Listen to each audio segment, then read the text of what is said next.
Hello, and welcome to HistoryPod. On the 3rd of January 1961, the United States of America severed its diplomatic relationship with Cuba and closed the American embassy in Havana.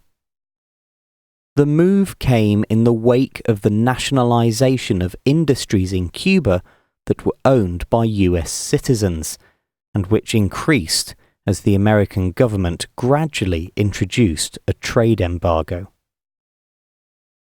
The overthrow of President Fulgencio Batista by Fidel Castro's 26th of July movement heralded a dramatic change in US-Cuban relations.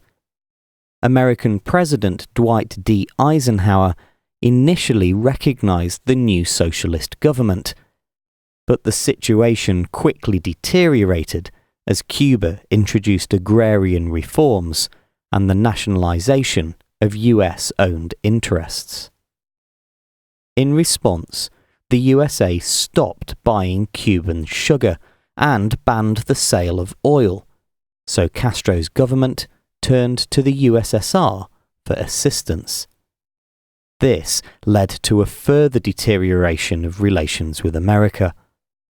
However, a complete trade embargo only came about after Cuba nationalised the 3 American-owned oil refineries in the country in October 1960.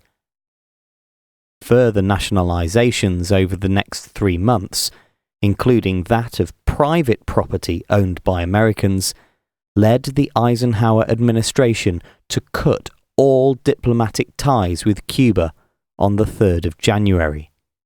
Meanwhile, a group of Cuban exiles in the USA, known as Brigade 2506, were being trained by the CIA to overthrow Castro's government.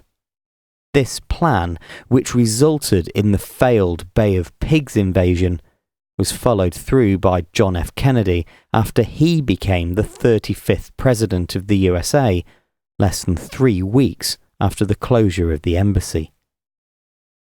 Diplomatic relations between Cuba and the United States were finally restored on the 20th of July 2015, although a trade embargo continued to exist.